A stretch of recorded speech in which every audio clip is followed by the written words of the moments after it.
नमस्कार साथियों, स्वागत करता हूं शर्मा नर्सिंग एकेडमी के ऑनलाइन प्लेटफॉर्म पर। कैसे हैं सभी साथियों, आज कई विषयों पर हम चर्चा करेंगे और आज टॉपिक भी काफ़ी अच्छा टॉपिक है, बहुत महत्वपूर्ण टॉपिक है।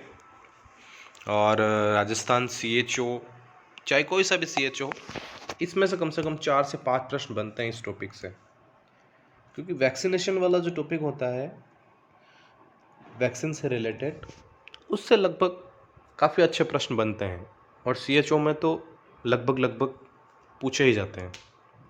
ठीक है, जो साथी चैनल पे नए जुड़े हैं, चैनल को अभी से सब्सक्राइब कर दें और अपने जो साथी जो तैयारी कर रहे हैं उन सभी साथियों को इसको शेयर कर दें। ठीक है ना। और आज वेटिंग से संबंधित जो साथी हैं, जो वेटिंग लिस्ट का इंतज़ार कर रहे हैं पुरानी भर्ती का, उनके बारे में भी हम चर्चा करेंगे। वीडियो के जब मैं ये ले लूँ, एक बार क्लास हो जाए, उसके बाद में अंत में चर्चा करेंगे उसकी, उसमें भी उसके लिए भी कुछ जानकारी है।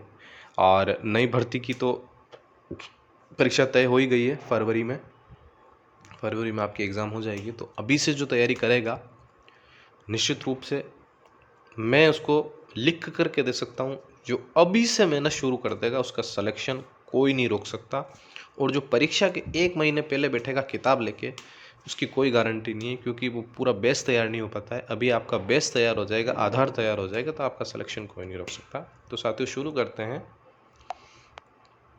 पहला प्रश्न है, BCG vaccine and diluent is stored at which temperature, है ना।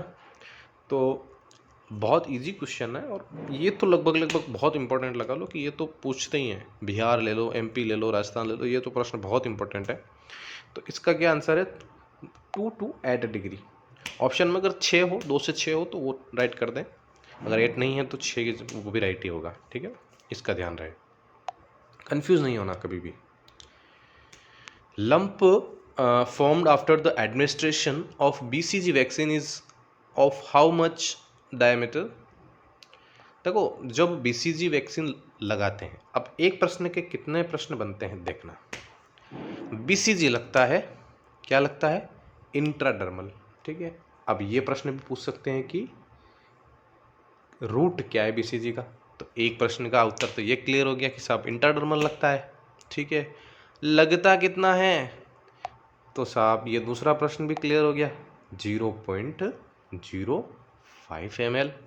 ठीक है, अब तीसरा प्रश्न कहीं से भी उठा के पूछ ले तो अपने को उसका आंसर बिल्कुल कंठस्थ पता होगा। अब क्या है कि अगर बच्चा 1 महीने के बाद आता है, जब ये लगता है जन्म के समय, अब वो 1 महीने बाद आया और 1 साल से पहले आया, तो उसके कितनी डोज लगानी है? तो डोज क्या होती है, चेंज हो जाती है। डोज लगती है 0 पॉइंट, कितनी लगती है? 0.1 ml। कितनी लगती है? 0.1 ml। ठीक है, कहाँ लगती है? तो वो लगती है डेल्टॉइड मसल्स पर। कहाँ लगती है? डेल्टॉइड मसल्स पर। और कौन से डेल्टॉइड पर लगती है? तो लेफ्ट डेल्टॉइड। ठीक है ना, बहुत इंपॉर्टेंट प्रश्न है। 5 प्रश्न क्लियर करवा दिए हैं, एक न एक तो आएगा ही आएगा। In which disease formation of bluish white grey membrane occurs in the throat, है ना।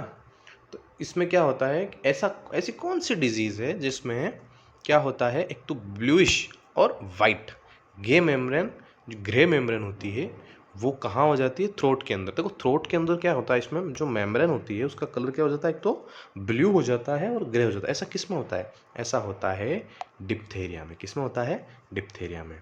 अब उसके लिए क्या होता है कि जब बच्चा छोटा होता है तभी उस बीमारी के लिए वैक्सीन दी जाती है। तो अगला प्रश्न भी उसी पे आधारित है कि DPT booster is given at. अब इसमें क्या पूछ सकते हैं कि DPT की फुल फॉर्म क्या है? एक प्रश्न के हो गए ना 2 प्रश्न।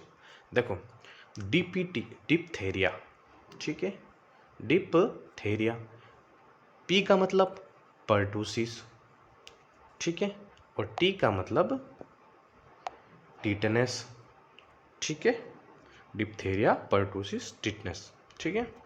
ये वैक्सीन, ये पूछ रहा है कि इस वैक्सीन की बूस्टर डोज कब देते हैं, तो इसकी बूस्टर डोज देते हैं 16 वीक्स पे, है ना। DPT is not given to the children over the age of, DPT इसके बाद नहीं दे सकते, कितनी उम्र के बाद नहीं दे सकते, तो 7 साल के बाद नहीं दे सकते। Shake test is done for which vaccine, बहुत इंपॉर्टेंट है, अंडरलाइन लगा लेना, लिख लेना अपनी कॉपी में, ये 100% आने लायक प्रश्न है। BCG vaccine, polio vaccine, DPT vaccine, इसके लिए सेक टेस्ट होता है, इनके लिए किया जाता है।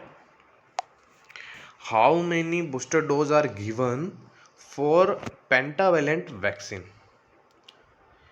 पेंटावेलेंट वैक्सीन की बूस्टर डोज कितनी होती है, कितनी दी जाती है ना, तो वो दी जाती है 2। देखो साथियों, for how many weeks catarrhal phase of pertussis occurs, जो पर्टूसिस की जो कैटेरल फेज होती है वह कितने वीक की होती है, तो वो होती है 2 वीक की। Second phase of pertussis is, जो पर्टूसिस होता है उसकी सेकंड फेज कौन सी होती है, तो उसकी जो सेकंड फेज होती है वो होती है पैरोक्सिमल फेज होती है। कौन सी होती है, पैरोक्सिमल फेज।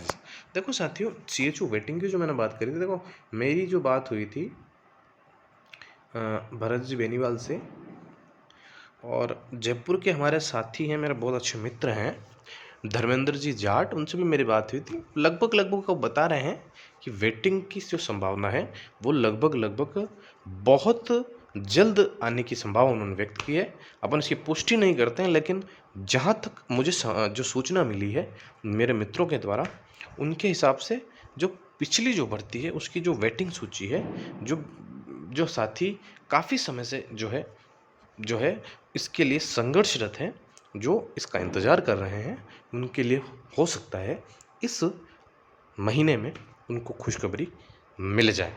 तो साथियों, ज़्यादा से ज़्यादा इसको शेयर करें, और ज़्यादा से ज़्यादा, मैं आपको पहले भी कह रहा था, कल भी मैंने बोला था, मैं बहुत व्यस्त समय निकाल करके आपके बीच आता हूँ, तो मुझे अगर अच्छे व्यूज़ मिलेंगे तभी मुझे लगेगा कि हाँ पॉजिटिविटी है, तभी मैं क्लासेस जारी रखूँगा। स्पष्ट रूप से आपको कह रहा हूँ। धन्यवाद।